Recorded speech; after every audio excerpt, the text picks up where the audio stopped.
Jérémy, comment on va? Ça va et toi? Bon, écoute, merci pour être avec nous, pour partager quelques moments sur le rendez-vous d'avis. Pas de souci, ça me fait plaisir. Bon, allez, on y va, on va faire une petite promenade. Alors Jérémy, nous, tout ce qui est le peuple, le club, cette ville niçoise, on est en train de vraiment de bâtir un club et ça nous fait vraiment très plaisir que toi, tu fais partie justement de ce joueur qui va faire ce club-là monter encore dans l'écran. Est-ce que justement, tu te sens bien en ville là? Je me sens très bien en ville. Au niveau de l'adaptation, tout se passe très bien. Je suis encore en train de chercher une maison, mais bon, ça ne saurait tarder. Ensuite, au niveau du groupe, c'est très facile. Dès la première semaine d'arrivée, ça s'est très bien passé. Donc voilà, maintenant, comme tu dis, il y a un très beau projet ici qui se met en place. Et je suis très fier d'en faire partie. Bon, écoute, justement, toi, tu as passé peut-être 8 ans à Lyon, c'est quand même énorme. Et raconte-nous un tout petit peu, justement, parce que je sais que quand on est formé dans un club, on crée des liens très forts avec un club. Et à partir d'un moment, la vie, ça fait que la vie professionnelle, ça fait qu'on doit s'en aller. Ça a été un peu dur pour toi ou pas? Un peu dur, oui. Oui et non, j'ai envie de dire, j'ai été formé à l'Olympique Lyonnais, donc c'est sûr que des liens, j'en ai énormément là-bas. J'ai eu des opportunités de partir l'année dernière, maintenant je me suis toujours accroché pour essayer de jouer là-bas. Mais comme tu dis, à un moment donné, il faut se poser les bonnes questions et pour moi, cette année c'était important, il fallait vraiment que j'ai du temps de jeu. Donc à partir de là, j'ai bien réfléchi et j'ai décidé de rejoindre l'OGC Nice qui m'a accueilli. Maintenant, c'est vrai que je garde de très bons souvenirs avec ce club, club de très haut niveau, tout le monde le sait. Donc pour la formation, ça a été très bien pour moi. Moi, je trouvais super ta décision parce que c'est pas évident du tout. Hein. Tu viens d'un gros club et avec ta précocité internationale, on va dire, tu as déjà connu les Ligues des Champions et tout ça. Et là, tu reviens pour essayer justement de mettre un projet en place. Bah, je suppose justement que Claude Puel, c'est quelqu'un vraiment aussi qui t'apporte cette assurance-là, on peut dire comme ça? Des matchs de Ligue des Champions, il a vraiment beaucoup d'expérience derrière lui. Et donc avec ça, on va tout faire pour le suivre et amener le club le plus haut possible. Il faut dire que pour les joueurs, justement, Jérémy, c'est très important quand un coach qui que tu viens dans un club et que c'est le club qui te fait venir. C'est pas du tout pareil. Bon, moi, j'ai connu ça aussi. Et là, franchement, quand un coach il veut vraiment que tu viens bosser avec lui, c'est quelque chose quand même d'extraordinaire par rapport à la confiance du joueur, non? Bien sûr, ça me donne envie de me surpasser encore plus. C'est le coach, c'est le club, c'est toutes les personnes qui travaillent au club qui m'ont très bien accueilli. Et donc ça, c'est une marque de confiance et moi, je marche beaucoup à la confiance. Donc à partir de là, ça me donne vraiment envie de me donner à 200% chaque moment passé sur le terrain, que ce soit à l'entraînement ou en match avec ce maillot. Bon, écoute, en parlant de la beauté, en parlant de la lumière de soleil qu'on voit beaucoup plus fréquent ici que quelque part d'autre en France, on a la mer aussi, donc on peut pêcher. Ouais, on peut pêcher, ouais. Ah ouais, donc bon, écoute, je t'invite parce que bon, la plupart des supporters ne sont pas au courant encore, mais j'ai lancé le petit message. Non, je les avais dit que peut-être on va à la pêche, on peut aller à la pêche ensemble, non? Bien sûr. quand tu veux. Bon, mais écoute, Avec plaisir. voilà, moi je sais même qu'il était parti pour... Je ne vais pas citer la deuxième personne qui est partie avec toi, parce que, pas encore en tout cas, qui est parti pour acheter du matériel de la pêche. Bon, mais écoute, je t'invite à mon petit bateau, hein. C'est un tout petit bateau, hein, mais qu'on va aller à la pêche. Et quand tu veux, ça c'est avec plaisir. À Lyon, déjà, il y a pas mal de joueurs qui aiment la pêche. Ouais. C'est vrai que là, avec un joueur qu'il ne faut pas nommer, Eric, oui, d'accord. On adore ça. Quand on a le temps, bien sûr, c'est le football le plus important, mais dès qu'on a un moment de libre, on aime bien partir sur les bords de mer. Et donc voilà, pour nous, c'est un moment de détente comme un autre et ça nous fait plaisir. Et justement, parle-nous un tout petit peu des supporters. Ça a été quoi tes premières impressions par rapport aux supporters ici, Jérémy? C'est un public très proche, très proche. Ça, je le savais déjà. Mais en étant ici, on sent vraiment de la ferveur, que ce soit en ville. Beaucoup de gens reconnaissent les joueurs assez facilement. Toujours un petit mot pour encourager, pour le match du week-end. Voilà. Quand on gagne, on est vraiment très fiers de sortir. C'est très chaleureux et quand on joue à la maison, franchement, ça fait plaisir d'avoir cette ambiance surchauffée. Ça nous aidera jusqu'à la fin de saison dans les moments difficiles.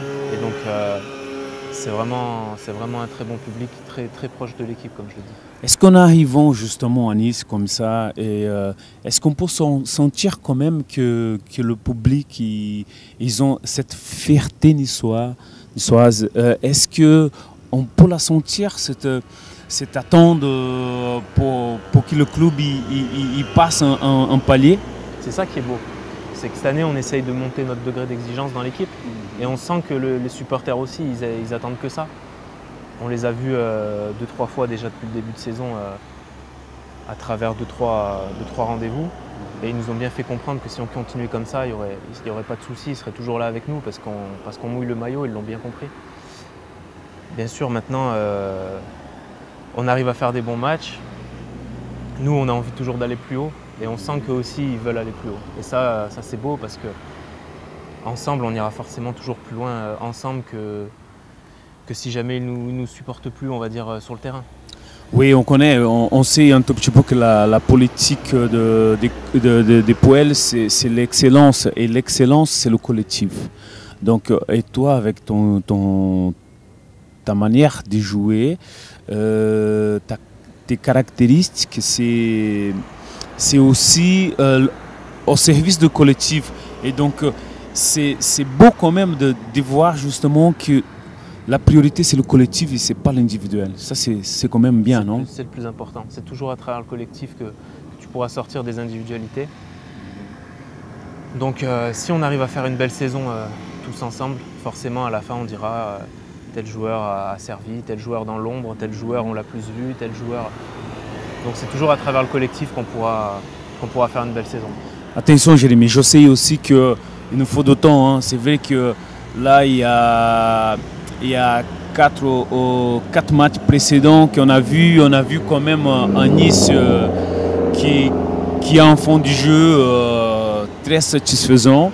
Mais on sait aussi que pour arriver jusqu'au bout de quelque chose, il nous faut de temps. Parce qu'on a et ça, je pense que tu comprennes aussi parce qu'on a vécu quelques saisons très compliquées auparavant. Donc, notamment les saisons précédentes, voilà, le dernier match, on s'est sauvé à Lyon.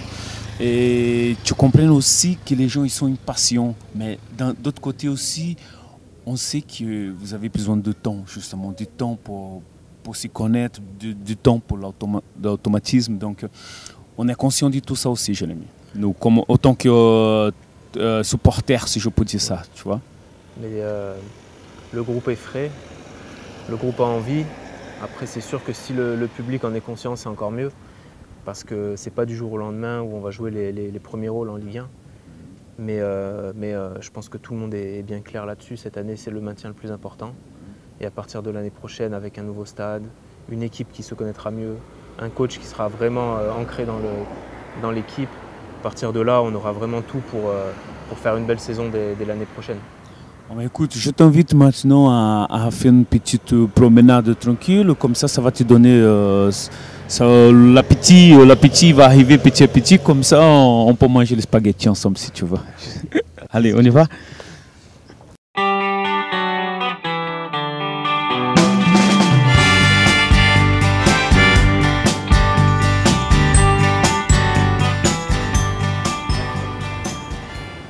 Bon Jérémy, avant qu'on mange une bonne salade niçoise, il faut que je bosse quand même, mec. Donc, je voulais que tu nous parles un tout petit peu par rapport à cette...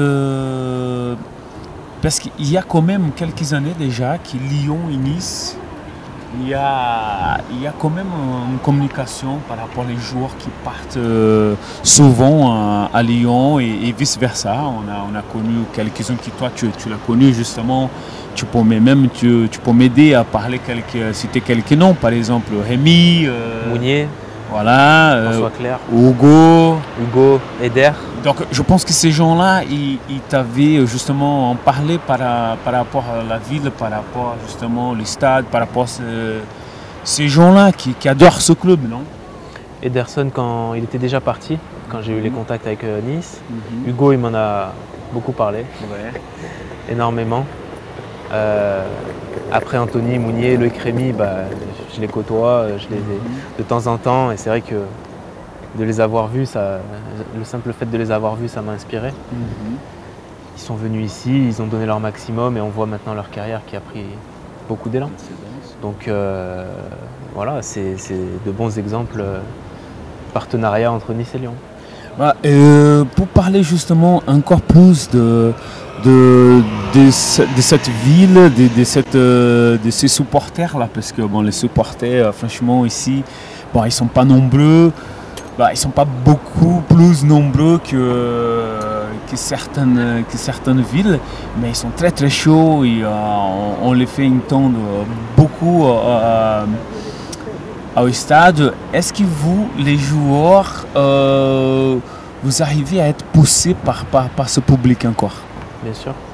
Ça ne sert à rien d'avoir 20 000 personnes si elles ne chantent pas. Là, ils sont dans le COP, c'est largement bon pour encourager l'équipe. Comme tu dis, ils sont très chauds et c'est ça le plus important. Moi, je préfère avoir une minorité qui crie et qui pousse son équipe que beaucoup de supporters qui viennent juste simplement pour regarder le match. Bon, et il y a plusieurs joueurs qui t'as joué déjà avec, qui sont à Nice, par exemple Del, Timothée, Colo. Voilà, Colo. Ça aussi, c'est quand même une énorme chance par rapport au niveau d'adaptation, parce que bon, je parle quand même du niveau d'adaptation, mais pour vous c'est beaucoup plus facile. Mais en fait, qu'on connaît déjà les joueurs, tu as passé quelques moments, notamment en équipe de France, ça aussi, ça compte aussi, non?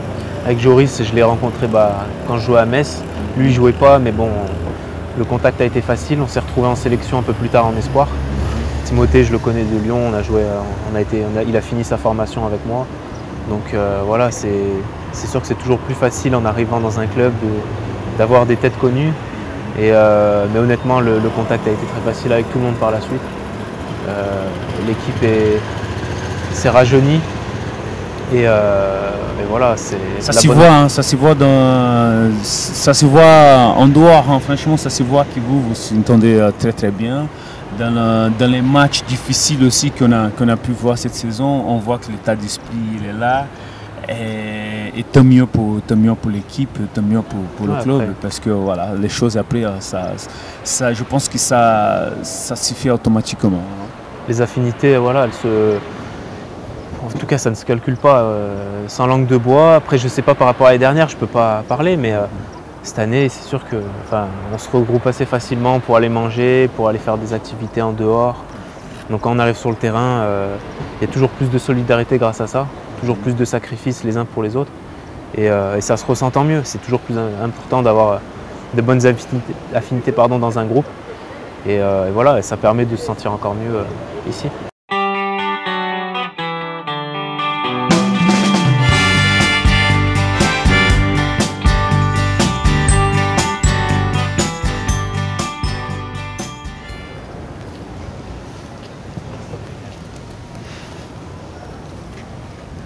Bon, là, Jérémy, nous sommes au Cours Aléa. Je suppose que tu les connais déjà quand même, non? Ouais. Ouais, je connais. Je sais que c'est là où il y a tous les restaurants. C'est le centre voilà, de Nice. Ah oui, d'ailleurs, tu connais la soca? Tu as déjà mangé, t'as déjà goûté la soca niçoise? Du tout. J'ai entendu parler, mais je ne connais pas. Bon, écoute, après cette émission, après la salade niçoise, après les spaghettis, je t'invite aussi à prendre la soca, la sucrée comme ça. Ça va te faire une petite digestion pour la sieste de cet après-midi. D'accord? Allez, ça va. Est-ce que tu as l'habitude quand même de faire la sieste? Faire la sieste, ouais, c'est important. Hein. Ça fait partie du métier. Hein. C'est pas... Oui, je sais bien, bon, mais on sait aussi que c'est pas la plupart, hein, Jérémy, qui les fait. Donc non, mais c'est bien de savoir que tu les fais et que ça porte ses fruits par rapport justement ton organisme, quoi, non? Par rapport au boulot. Bien sûr. Non, mais moi, ça a toujours fait partie du métier. C'est pas forcément très long, mais il faut que ça soit voilà, au moins 45 minutes, 1 heure après avoir mangé. L'entraînement du matin, c'est important, c'est pour la récupération. Et tu les fais quotidiennement, c'est-à-dire tu fais tous les jours? Bah après, c'est pas forcément tous les jours, il y a des fois où pas forcément sommeil, mais c'est important de le faire. Ouais. Est-ce que la PlayStation, ça fait partie de tes journées que la sieste, elle n'est pas présente? Pas trop, non. Plus jeune, j'y jouais souvent. Et ça fait un petit moment que j'ai arrêté. Maintenant, j'ai vu que les collègues, là, ils étaient à fond dedans, donc je pense que je vais repartir dedans. Bon, mais moi, je voulais avec beaucoup d'humilité, Jérémy, je voulais te proposer d'ici quelques semaines un petit concours de la volée. Est-ce que tu m'accordes une petite chance de me sentir, comment je peux dire, de me sentir capable justement de parier avec toi? Ce que tu veux. Putain, je sens beaucoup d'arrogance quand même. Qu'est-ce que tu veux? Un maillot, moi je te propose un maillot.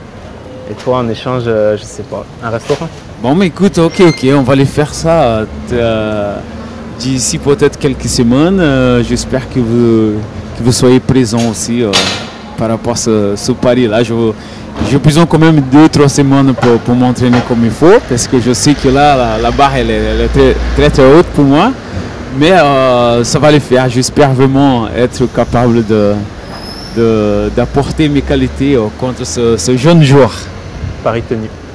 Bon, mais écoute, merci d'avoir participé avec nous, Jérémy. On te souhaite que de bonheur, tu le sais. Merci. En espérant justement que tu vas nous confirmer, tout le bel boulot que tu as fait déjà à Lyon, malgré ta jeunesse. Et pour nous, c'est vraiment bien d'avoir des jeunes comme toi, avec cette mentalité, avec cet état d'esprit. Et j'espère que tu vas nous amener vraiment à quelque chose de très haut. Merci encore et à bientôt. Merci à toi. Au revoir. Bientôt. Au revoir.